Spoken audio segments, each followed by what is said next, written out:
اس کا پتہ قرآن دے دیا۔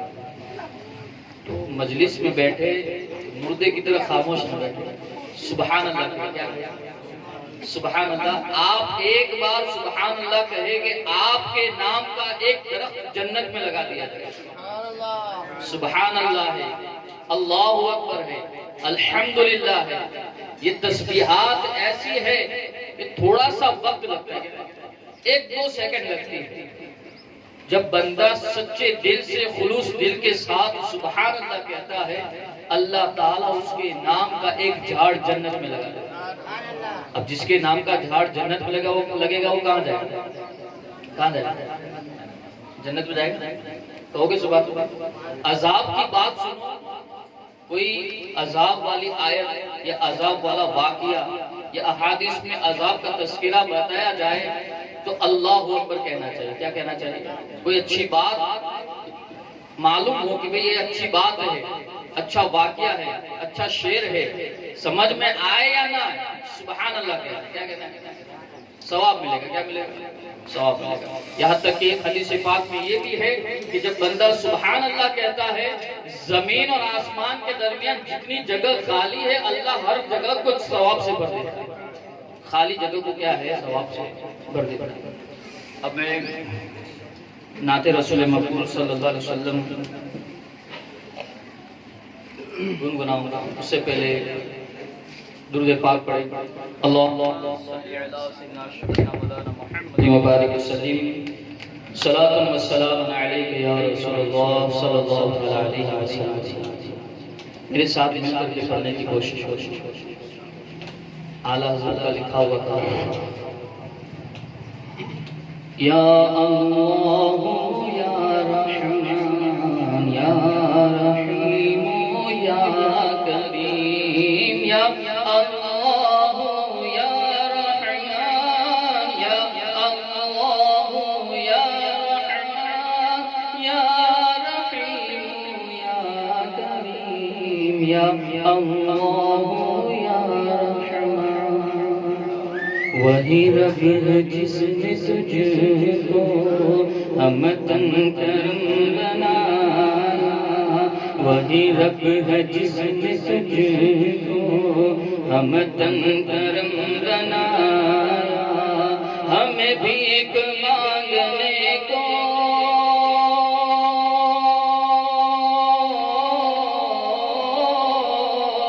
ہمیں بھیک مانگنے کو ہمیں بھیک مانگنے کو تیرا سلا بتایا، تجھے حمد ہے خدایا، یا اللہ یا رحمان یا رحیم یا کریم، یا اللہ یا رحمان یا اللہ یا رحمان یا رحیم یا کریم۔ اللہ کے کتنے نام ہیں؟ 99 نام، 99 نام ہیں۔ اللہ کے کتنے نام ہیں؟ حدیث پاک ہے، بخاری شریف کی حدیث پاک ہے، آقا کریم صلی اللہ علیہ وسلم ارشاد فرماتے ہیں، جس نے اللہ کے 99 نام یاد کر لی وہ جنت میں جائے گا۔ کتنے؟ 99 نام۔ اب پڑھ بھی لے، اس کو یاد بھی کر لے اور اس کو پڑھتے رہے، اللہ کے ہر ایک نام میں برکت ہے۔ اللہ کے ہر ایک نام میں کیا ہے؟ برکت ہے۔ جب بندہ اس کو گنگناتا ہے، اس کو یاد کرتا ہے، اللہ تعالیٰ اس کو جنت کا وعدہ عطا فرماتا ہے۔ اللہ تعالیٰ اس کو جنت میں داخل فرماتا ہے۔ یہی بول سل زبانے چمنے جہانے، یہی بول سل زبانے چمنے جہاں کے جہانے، سبھی میں نے چھان ڈالے،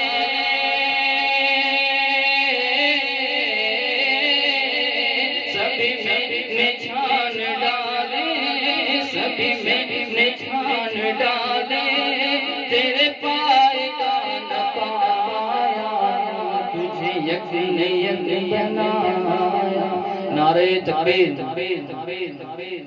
نعرہ رسالت حضرت علامہ مولانا خیر الدین صاحب نعرہ تکبیر نعرہ رسالت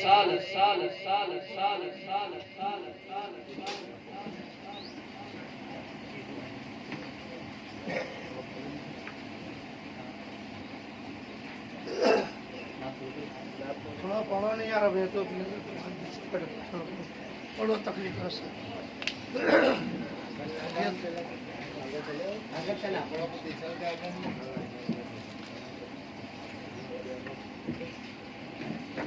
یا اللہ یا رحمان یا رحیم یا کریم یا اللہ یا رحمان یا اللہ یا رحمان یا رحیم یا کریم یا اللہ یا رحمان فَإِذَا فَرَغْتَ فَانصَبْ یہ ملا ہے تجھ کو منصب فَإِذَا فَرَغْتَ فَانصَبْ یہ ملا ہے تجھ کو منصب جو گدا بنا چکے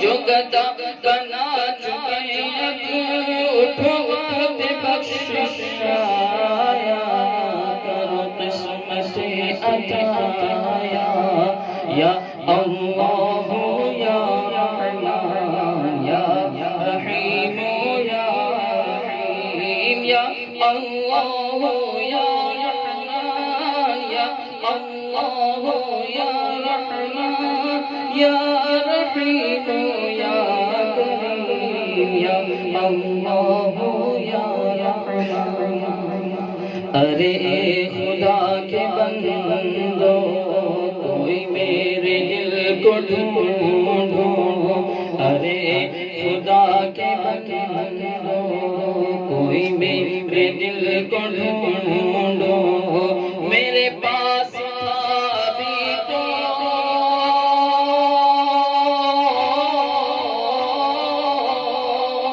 میرے پاس ابھی تو ابھی کیا ہوا خدایا نہ کوئی نیا نہ آیا یا اللہ یا رحمان یا رحیم یا کریم یا اللہ یا رحمان یا اللہ یا رحمان یا رحیم یا کریم یا اللہ یا رحمان ہمیں رضا تیرے دل کا پتہ چلا بمشکل ہمیں رضا تیرے دل کا پتہ چلا بمشکل در روز کے مقابل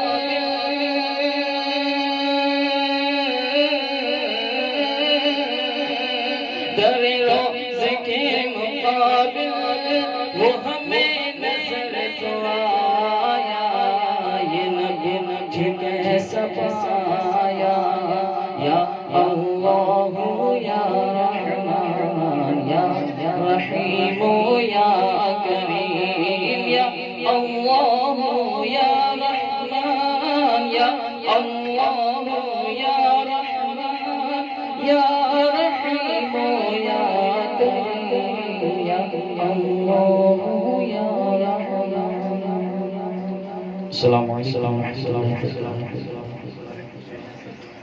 میرے مولا ہمیں نیک انسان بنا میرے مولا جو تجھ کو اور جو تیرے پیارے نبی کو پسند ہے ہمیں ایسا بندہ بنا میرے مولا ہمیں ایسا بندہ بنا میرے مولا آئیے ہم اور آپ مل کر گنبد خضرا میں آرام فرمانے والے آقا جناب پاک محمد رسول اللہ صلی اللہ علیہ وسلم کی بارگاہ میں اپنے غلامی کا ثبوت دیتے ہوئے بآواز بلند درود پاک پڑھے اللہم صلی علی سیدنا و شفینا مولانا محمد مبارک وسلم صلاۃ و سلام علیک یا رسول اللہ صلی اللہ تعالی علیہ وسلم۔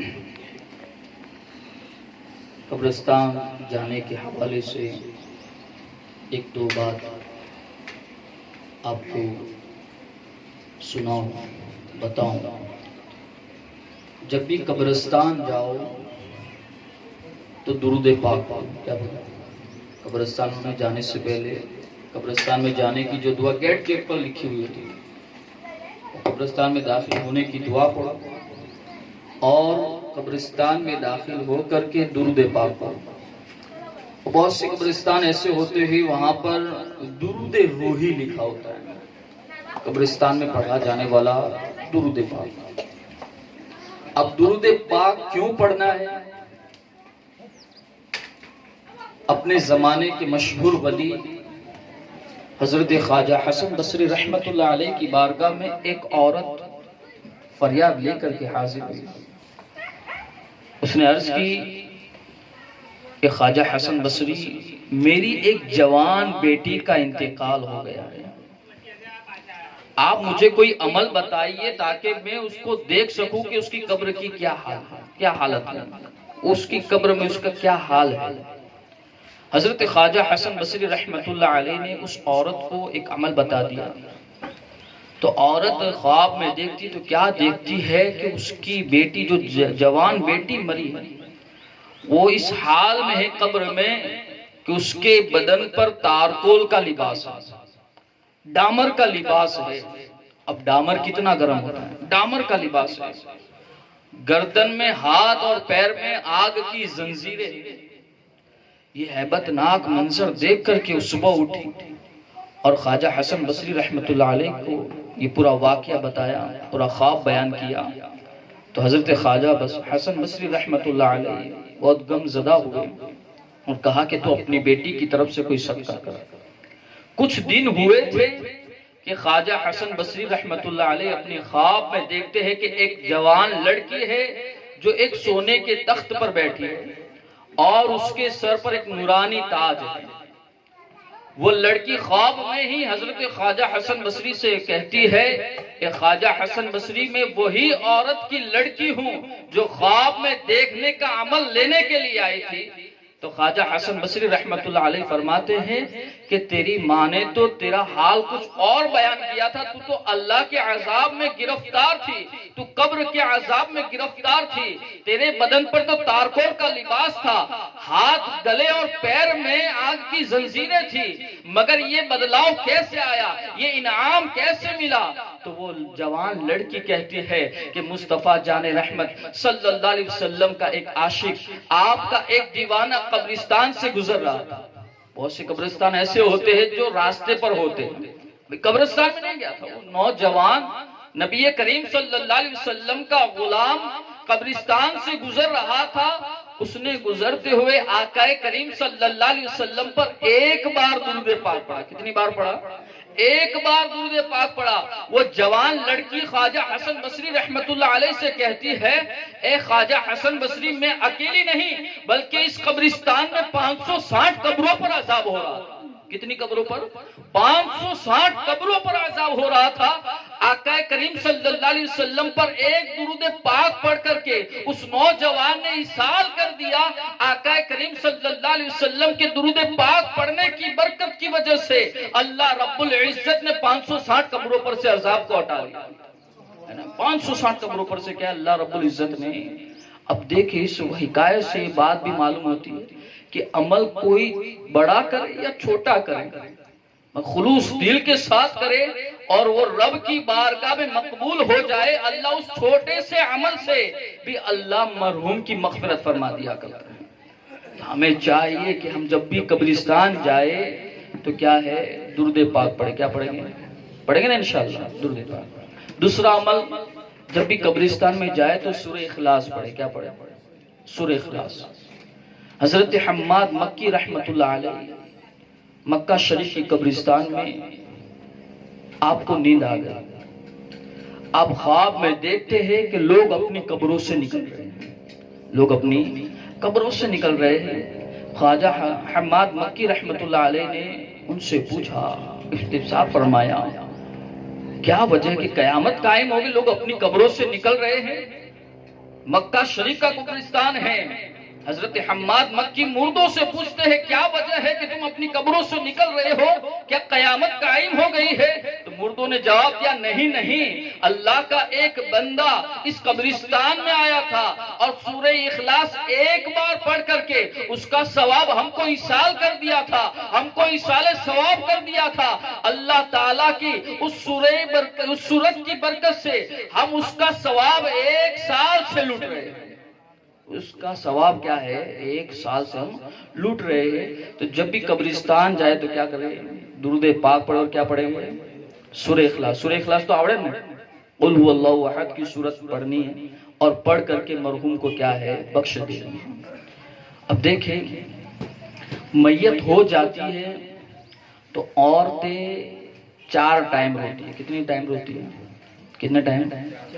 جیسے میت ہو جاتی ہے تو پہلے کے زمانے میں تو خط کا زمانہ تھا، مگر آج تو سوشل میڈیا کا زمانہ ہے۔ فون کے ذریعے یک بیک ہر ایک کو خبر ہو جاتی ہے کہ آپ کے گھر میں سے فلاں انسان کا، فلاں مرد کا یا فلاں عورت کا انتقال ہو گیا۔ اب جیسے گھر میں میت ہوئی تو فون پر فون اپنے رشتہ داروں سے، اپنے سبندیوں سے، اپنے علاقے کے لوگوں سے، اب جیسے ہی خبر گئی کہ تمہاری ماں کا انتقال ہو گیا تو بیٹی وہاں رونا شروع، فون پر گئے وہاں رونا شروع۔ شریعت اسلام میں جب آپ کو کوئی غم لاحق ہو تو اس کے اظہار کا بھی تصور دیا ہے۔ جب آپ کو کوئی خوشی میسر آئے تو اس کے بھی اظہار کا تصور اسلام نے دیا ہے کہ جب بھی کوئی غم لاحق ہو تو شریعت کے دائرے میں رہ کر کے ہم اس غم میں اپنا غم گزارے، اور جب اللہ رب العزت کوئی خوشی عطا فرمائے تو شریعت کے دائرے میں رہ کر کے ہم اس خوشی کا اظہار کریں، ہے نا مسلمان؟ جیسے موت میت میں غم کا ماحول، شادی بیاہ میں خوشی کا ماحول، تو ہم کو شریعت کے دائرے میں رہ کر کے یہ سارے کام کریں۔ عورت پہلے ٹائم کب روتی ہے؟ جب فون پر خبر آتی ہے۔ عورت دوسرے ٹائم کب روتی ہے؟ اس طرح سے مرد بھی روتے ہیں، سب سے زیادہ عورتیں روتی ہے۔ تو عورتوں کے رونے کی وجہ سے مردے پر کیا عذاب ہوتا ہے میں آپ کو حدیث پاک کی روشنی میں بتانا چاہتا ہوں۔ دوسرے ٹائم کب روتی ہے؟ جب میت کا گھر قریب آئے گا، جیسے خبر آئی تو وہاں سے اپنے آتے ہیں، میت والے گھر آتے ہیں، جیسے ہی میت والا گھر قریب آتا ہے عورت رونا دھونا شروع کر دیتی ہے۔ دوسرا ٹائم یہ۔ تیسرا ٹائم، اب تیسرا ٹائم تو ایسا ٹائم ہے کہ یہ غلط رواج، غلط رسم و رواج، مردے کو باہر لاتے ہیں جنازے میں۔ اب یہ اعلان کیا جاتا ہے کہ جو مرد چہرہ دیکھنے میں باقی ہو آ جائے۔ عورت مری ہے تو مرد کو بھی چہرہ دکھایا جاتا ہے۔ عورت کا چہرہ وہی دیکھ سکتا ہے جس کے ساتھ اس کا نکاح نہیں ہو سکتا۔ پورے محلے کے لوگ آ کر کے دیکھتے ہیں۔ اس طرح سے مرد مرتا ہے، عورتوں میں اعلان کیا جو عورت چہرہ دیکھنے کے لیے باقی ہے وہ عورت آ جائے۔ ایک لائن سے سب آتے جائیں گے، روتے جائیں گے، چہرہ دیکھتے جائیں گے، آگے نکلتے جائیں گے۔ ایک غلط رسم و رواج ہے مسلمانوں میں۔ تو چہرہ وہی دیکھ سکتا ہے جس کے ساتھ اس کا نکاح نہیں ہو سکتا۔ اب تیسرا ٹائم یہ کہ جب چہرہ دکھایا جاتا ہے۔ چوتھا ٹائم جب جنازہ اٹھایا جاتا ہے، اور جب جنازہ اٹھایا جاتا ہے اس وقت کیا ہے، عورت جتنی طاقت ہوتی اتنی طاقت سے روتی، یہاں تک کہ عورتیں ایسے الفاظ بول جاتی ہیں جس کی وجہ سے اس کا ایمان بھی نکل جاتا ہے، اس کا ایمان بھی نکل جاتا ہے۔ ایسے الفاظ بول جاتے ہیں جس طرح سے ایک چھوٹے بچے کا انتقال ہو جائے تو لوگ کہتے ہیں، اب ایک عورت دوسری عورت جس کا بیٹا مرا ہے تو دوسری عورت اس کو اس طرح سے بہلاتی ہے اس کا دل کہ بھئی اللہ تعالیٰ کو اس کی ضرورت تھی اس لیے اللہ نے اپنے پاس بلا لیا۔ تو مسلمانوں یہ جملہ کہنا کفر ہے۔ اللہ کسی کا محتاج نہیں ہے، ہم محتاج ہیں، اللہ کسی کا محتاج۔ لوگ اس طرح سے جملہ کہ اللہ تعالیٰ کو اس کی، اب اس طرح سے کوئی نمازی مر جائے، کوئی نیک انسان مر جائے تو لوگ کہتے ہیں کہ اللہ تعالیٰ کے یہاں ایسے لوگوں کی ضرورت ہوتی تھی اس لیے اللہ اپنے پاس بلا لیتا ہے۔ تو یہ جملے بولنا مسلمانوں کفر ہے نا، کہ جس کا قرآن پاک کہتا ہے جس کا جو وقت ہے اسی وقت پر اس کو موت آتی ہے، نہ ایک سیکنڈ پہلے نہ ایک سیکنڈ بعد موت آتی ہے۔ تو چوتھا ٹائم کون سا ہے؟ جب جنازہ اٹھایا جاتا ہے۔ اب ایک بات میں نے یہ بھی دیکھی، جب ہم جنازے کے پاس کھڑے ہو کر کے فاتحہ پڑھتے ہیں تو بہت سی عورتیں ایسی ہوتی جس کا گھر والا مرتا ہے تو اس عورت کو باہر لاتے ہیں، اندر سے کیا ہے باہر لاتے ہیں اور یہ کہتے ہیں کہ مہر معاف کروا دو۔ کیا کہتے ہیں؟ اٹھائے چک نہیں تھا تو ہوتا ہے نا، مہر معاف کراؤں۔ اب کون ایسا مسلمان ہے جو شادی کے وقت ادھار مہر رکھ کر کے شادی کرتا ہے؟ روکڑے سے کرتے نا شادی، نکاح کے وقت روکڑے پیسے دیتے کہ نہیں دیتے؟ معاف اس وقت کرانا ہے جب ادھار نکاح کیا ہے نا، ادھار سے نکاح ہوا ہے تب معاف کروانا۔ اب اس طرح سے یہ غلط رسم و رواج عورت کو آخر کونے میں سے نکال کر کے آگے لاتے ہیں اور مہر معاف کرواتے ہیں۔ ابھی 3 بار وہ بھی اس طرح سے 3 بار معاف کروائی جاتی، کتنی بار؟ کہ میں مہر معاف کرتی ہوں، میں مہر معاف کرتی ہوں، اس طرح سے۔ تو اس طرح سے ایک بہت سارے غلط رسم و رواج ہیں۔ اب یہ رونے کی وجہ سے حدیث پاک میں یہاں تک بتایا گیا ہے کہ مردے کو سب سے زیادہ عذاب گھر کے رونے والوں کی وجہ سے ہوتا ہے۔ حضرت علامہ نصر بن محمد سمرقندی رحمۃ اللہ علیہ اپنی کتاب نیکیوں کی جزا اور گناہوں کی سزا میں آپ ارشاد فرماتے، ایک حدیث پاک نقل فرماتے ہیں، آپ فرماتے ہیں جب گھر کے لوگ میت ہو جانے پر روتے ہیں تو مردے کی قبر میں جہنم کی 70 دروازے کھول دیے جاتے ہیں۔ کتنے؟ جہنم کے کتنے دروازے؟ 70 یعنی 70 دروازے۔ اب 70 دروازے کھلے گے تو یہ کیا عذاب کم ہے؟ گھر کے رونے والوں کی وجہ سے قبر میں کتنے دروازے کھلتے ہیں مسلمانوں؟ 70 دروازے کھل جاتے ہیں۔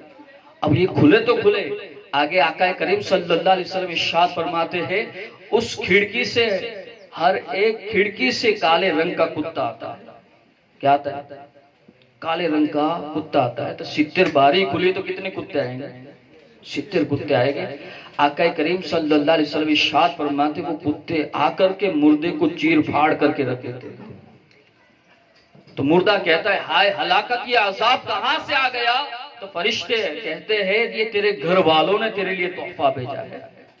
تو مردہ کہتا ہے یا اللہ جس طرح سے میرے گھر والوں نے میرے اوپر یہ عذاب بھیجا ہے رو کر کے، یا اللہ جب یہ لوگ مر جائے تو ان کو بھی اس طرح سے عذاب دینا۔ تو فرشتے کہتے ہیں آمین، کہ اس کو ہر ایک کو مرنے کے بعد جب اگر توبہ نہیں کی تو مرنے کے بعد ہر ایک کو اس طرح سے قبر میں عذاب دیا جائے گا۔ اب یہ عذاب کب دیا جائے گا جانتے ہیں؟ اس کی تشریح یہ بیان کی گئی ہے کہ جہاں رونے کا رواج عام ہو، کیا ہو؟ جہاں رونے کا رواج عام ہو تو گھر میں جو انسان ہیں جتنے لوگ ہیں ہر ایک کو یہ وصیت کر کے مرنا چاہیے کہ میرے مرنے کے بعد کوئی نہ روئے۔ جیسے چلا چلا رونا جائز ہے مگر ایسا روئے کہ آنکھوں سے آنسو نکلے اور دل غمزدہ ہو، اور زبان سے کوئی ایسا حرف نہ نکلے جو اللہ اور اس کے رسول کو ناراض کرنے والا ہو، کوئی ایسا الفاظ کوئی ایسا جملہ نہ نکلے جو اللہ اس کے رسول کو ناراض کرنے والا ہو، ایسا جملہ نہ نکلے۔ رونا جائز ہے مگر ایسا روئے کہ آنکھوں سے آنسو نکلے اور دل غمزدہ ہو، اور زبان سے کوئی ایسا جملہ نہ نکلے جو اللہ اور اس کے رسول کو ناراض کرنے والا ہو۔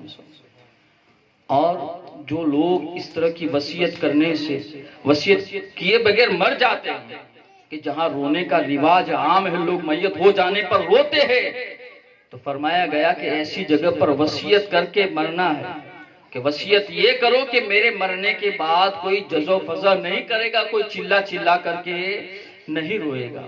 یہاں تک کہ آقا کریم صلی اللہ علیہ وسلم ارشاد فرماتے ہیں کہ جہنمیوں کے دائیں بائیں واویلا کرنے والوں کی 2 صفیں ہوں گے۔ کتنی ہوں گے؟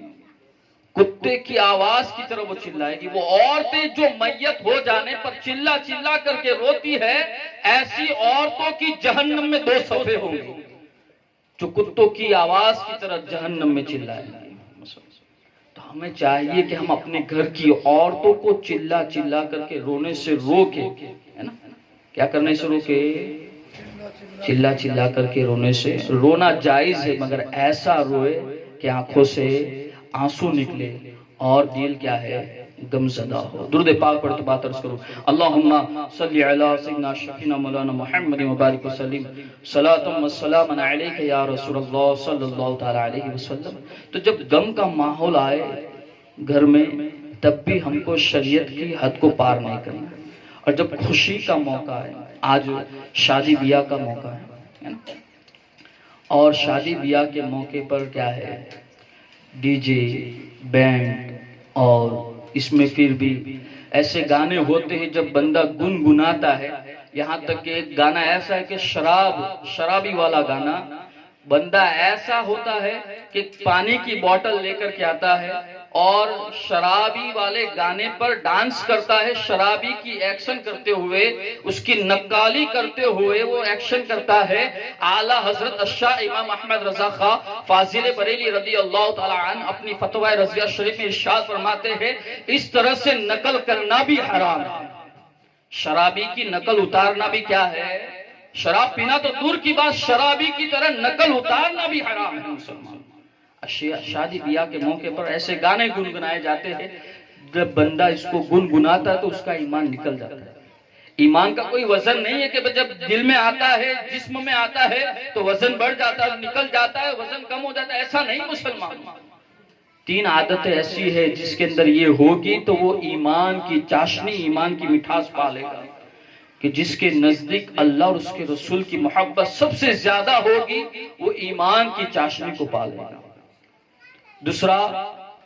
دوسری عادت وہ کہ جب وہ کسی سے محبت کرے تو رضا الہی کے لیے کرے، اللہ تعالیٰ کی خوشنودی کے لیے کسی سے دوستی کرے. جب خوشنودی اللہ رب العزت کی رضا حاصل کرنے کے لیے جب بندہ کسی سے دوستی کرتا ہے تو ایسا دوستی کرنے والا اپنے دل میں اللہ کی مٹھاس پائے گا، چاشنی، ایمان کی چاشنی پائے گا. تیسرا کام کہ جس طرح سے اللہ رب العزت نے ہم کو کفر کے دہانے سے نکال کر کے اسلام کی طرف پھیرا، تو اسی طرح سے جس طرح سے ہم آگ میں جانے کو ناپسند کرتے ہیں، اس طرح سے ہمیں چاہیے کہ کفر والے کاموں کی طرف جانے سے بھی ہم اس کو ناپسند کریں. کفر والے کاموں کی طرف بھی جانے سے کیا ہم اس کو ناپسند کریں. جس طرح سے ہم کو آگ میں، کوئی انسان چاہے گا کہ مجھے آگ میں ڈال دیا جائے؟ کوئی انسان چاہے گا؟ ہے یا نہ؟ کوئی بولتے نہیں. کوئی انسان چاہے گا کہ مجھے آگ میں ڈال دیا جائے؟ کوئی انسان نہیں چاہے. اسی طرح سے ہر ایک انسان کو چاہیے کہ اس کو کفر والے کاموں کی طرف جانے سے اس کو بچنا چاہیے. اب دیکھو شادی بیاہ میں کیا ہوتا ہے، عورتیں ناچتی ہیں. کیا کرتی ہیں عورتیں؟ ناچتی ہیں. اور عورت تو ناچنا تو دور کی بات، اعلیٰ حضرت الشاہ امام احمد رضا خاں فاضل بریلی رضی اللہ تعالیٰ عنہ اپنی کتاب فتوی رضویہ شریف کی 24ویں جلد میں حضرت ابو ہریرہ رضی اللہ تعالیٰ عنہ سے جو ایک حدیث پاک ہے وہ روایت کرتے ہیں کہ جو عورت ناچتی، ناچنا تو دور کی بات، جو عورت اونٹ کی کوہان کی طرح مٹک مٹک کر کے چلتی ہے، ایسی عورت پر جنت کی خوشبو بھی حرام ہے. ایسی عورت پر کیا ہے؟ جنت کی خوشبو بھی حرام ہے. اب جنت کی خوشبو کتنے سال کی دوری سے آتی ہے؟ 1000 سال کا راستہ ہوتا ہے، اتنے راستے کی دوری سے جنت کی خوشبو آتی ہے. ایسی خوشبو سے بھی کیا ہے، عورت کو محروم کر دیا جاتا ہے.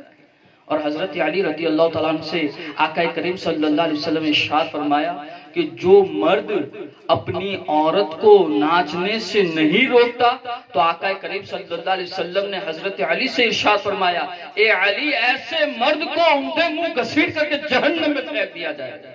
جو لوگ اپنے گھر کی عورتوں کو ناچنے سے نہیں روکتے. اور ڈانس، آج رات بھر لوگوں کی نیند خراب کرنا یہ بھی حرام ہے، کیونکہ لوگوں کی نیند، مسلمانوں کی نیند خراب ہوگی تو یہ مسلمان کو تکلیف دینا، اور مسلمان کو تکلیف دینا بھی حرام ہے. مسلمان کو تکلیف بھی دینا کیا ہے. محلے میں عالم لوگ رہتے ہیں، محلے میں نمازی لوگ رہتے ہیں جو صبح اٹھ کر کے نمازیں پڑھتے ہیں، صبح اٹھ کر کے لوگوں کو نمازیں پڑھاتے ہیں، ایسوں کی نیند میں خلل ہوتا ہے. اب دیکھیں لوگ گانے باجے بجاتے ہیں. آقا کریم صلی اللہ علیہ وسلم عمدۃ القاری کی 14ویں جلد کی پیج نمبر 593 پر یہ حدیث پاک ہے. آقا کریم صلی اللہ علیہ وسلم، یہ حدیث پاک غور سے سننا مسلمانوں، اور دوسروں تک پہنچانے کی کوشش کرنا. آپ میری زبان بنیں، جو میں آپ تک حدیث پاک پہنچاؤں اس کو دوسرے تک پہنچائے. آقا کریم صلی اللہ علیہ وسلم ارشاد فرماتے ہیں کہ میری امت میں قوم ایسی ہوگی جن کے چہرے سور اور بندر کی طرح بدل دیے جائے گا. کیسے بدل دیے جائے گا؟ کس طرح سے؟ بندر اور خنزیر کی طرح کیا ہے ان کے چہرے بدل دیے جائے گا. خنزیر یعنی بھونڈ. کیا؟ اب بہت سے لوگ ایسے ہیں کہ بھئی بھونڈ کہیے تو آپ نے 40 دیو سدی ناپاک تھے. اب گجراتی میں اس کا نام بھونڈ ہے، عربی میں خنزیر ہے، انگلش میں پیگ ہے نا. تو ہر ایک بھاشا میں اس کے نام الگ الگ ہے. لوگ شراب اور حرام کام سے کمائے ہوئے پیسوں سے گھٹ گھٹ پیتے ہیں، اور شراب گھٹ گھٹ پیتے ہیں وہ حرام نہیں، اور ایسا شبد ایسا جملہ کہہ دے تو وہ 40 دن ناپاک ہوتا ہے. کیسی جہالت آ گئی ہے مسلمانوں آج ہمارے. جس طرح سے ہم نبی کے زمانے سے دور ہوتے جا رہے ہیں، اس طرح سے ہم جہالت کے اندھیرے میں جا رہے ہیں. آج ضرورت اس بات کی ہے کہ ہم علم دین حاصل کریں اور اس پر عمل کرنے کی کوشش کریں. آقا کریم صلی اللہ علیہ وسلم نے ارشاد فرمایا جو لوگ رات بھر ڈانس کرتے ہیں، شراب پی کر کے ڈانس کرتے ہیں، رات بھر ڈی جے اور بینڈ بجاتے ہیں، ان کے حوالے سے آقا کریم صلی اللہ علیہ وسلم کیا ارشاد فرماتے ہیں؟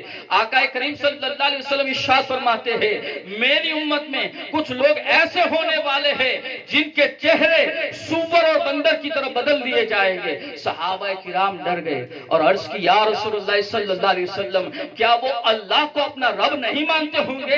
کیا وہ آپ کو اللہ کا رسول نہیں مانتے ہوں گے؟ کیا وہ قرآن کو اللہ کی کتاب نہیں مانتے ہوں گے؟ آقا کریم صلی اللہ علیہ وسلم نے ارشاد فرمایا ہاں وہ لوگ اللہ کو اپنا رب بھی مانیں گے، وہ لوگ مجھ کو اللہ کا رسول بھی مانیں گے، وہ لوگ قرآن کو اللہ کی کتاب بھی مانیں گے، وہ نمازی بھی ہوگے، وہ حاجی بھی ہوگے، وہ زکات دینے والے بھی ہوں گے، وہ روزہ رکھنے بھی والے ہوں گے. صحابہ کرام اور ڈر گئے کہ یا رسول اللہ صلی اللہ علیہ وسلم ان کے اعمال کیا ہوں گے، ان کے کرتوت کیا ہوں گے جس کی وجہ سے ان کے چہرے سور اور بندر کی طرح کر دیے جائیں گے. تو آقا کریم صلی اللہ علیہ وسلم نے ارشاد فرمایا کہ وہ قوم رات بھر جاگ جاگ کر کے گانے اور میوزک سنیں گے اور شراب کا نام بدل بدل کر کے پیے گی. کیا کرے گی وہ قوم؟ کیا کرے گی؟ کیا کرے گی؟ یہ عمدۃ القاری کی حدیث پاک سنا رہا ہوں مسلمانوں. آج یہ ہو رہا ہے. آج ہمیں چاہیے کہ جب ہمارے گھر میں خوشی کا ماحول آئے، شادی بیاہ کا موقع آئے تو ہمیں ڈی جے نہیں بجانا ہے. ڈی جے ہو سکے تو ایسی محفل کا انعقاد کرے. جب اپنے بچوں کی شادی میں ایسی محفل کا انعقاد کرو گے تو اللہ کی رحمتوں کا نزول ہوگا. جب بھی آپ کوئی اچھا کام شروع کرتے ہیں تو ڈی جے بجاتے ہیں. کوئی اچھا کاروبار شروع کرنا ہے، دکان کھولنی ہے، نیا کوئی کاروبار کا دھندا کرنا ہے، ڈی جے بجاتے ہیں، گانے بانے بجاتے ہیں، ماتا کے گیت بجاتے ہیں کہ قرآن خوانی کرواتے ہیں.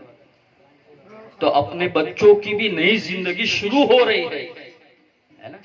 دو جوڑے کی زندگی نئی شروع ہو رہی ہے تو ہمیں بھی چاہیے جس طرح سے ہم کوئی اچھا کام اچھا کاروبار شروع کرتے ہیں اللہ کا ذکر کر کے کرتے ہیں تو ہمیں بھی چاہیے جب بھی ہم اپنے بچوں کی نئی زندگی کی شروعات کریں تو اللہ کا ذکر اور نبی کریم صلی اللہ علیہ وسلم کی نعت کے ذریعے کریں تاکہ ہمارے بچوں کی بھی کیا زندگی اچھی ہو جائے، کیا ہو جائے، اچھی خوشگوار ہو جائے.